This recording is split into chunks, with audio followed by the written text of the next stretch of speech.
see the homeless on the street, playing music, trying to have a good time, drinking away their sorrows and forgetting about their shine. All I feel is depression and frustration aside. Why does society forget these souls? It's mad, it's an absolute crime. Oh why? How can we help? Buy them food they don't want or need, give them a smile or avoid them altogether like they can't be seen. But you see, I was homeless all of my childhood, too much to comprehend, too much childhood, sofa surfing, soul searching, wanted a stable roof over my head. Aren't we all deserving of that simple necessity? What's with all the unnecessary complexity? They must feel forgotten, their ambition riddled and rotten. I've been in their boat, but their boat is worse than mine, because I found my rise with the seas of self-discovery. But that was only after I wanted to end my life. Damn, how could I be so selfish? In my mind I was being selfless, cause when you've been homeless your mind is mindless, brain cellless, you feel less. So you see, homelessness is a deeper thing. They're crying out for help, we need to give them our hand, let them know that we care and that we understand.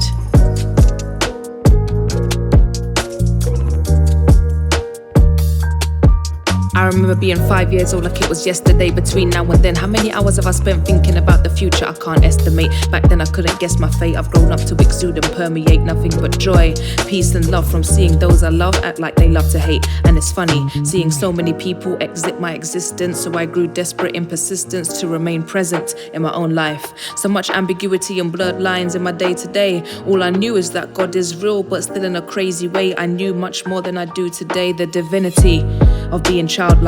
In retrospective, I have no regrets, just wish others would see that life is a gift. There are no resets, just living, that's life. There's no figuring it out, I'm just figuring this now as I configure the nouns, manipulate adjectives, blur the verbs, nostalgic for seeing words, speaking words about a space to come. Back then, of a time way back when.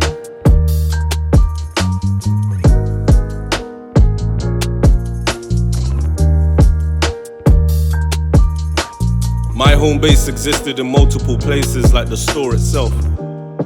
So my cousin's place in Peckham resembled my bedroom at times.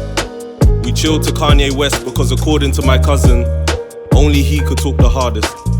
I wonder if we realized that we were champions before graduating, rather than thinking education was the only way out like school trips. We were just young boys for a long time, before the world told us we were black, before our families told us we must work to give back. I just wish my parents weren't conditioned to think our skin was reason for a setback, but a reason to come back. But at the same time, I hope my children know struggle more than comforts I was privileged to have.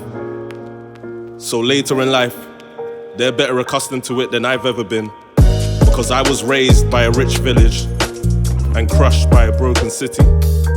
And all that stuck with me is the ability to tell you this story in the book of MOAK, chapter 25, verse 9.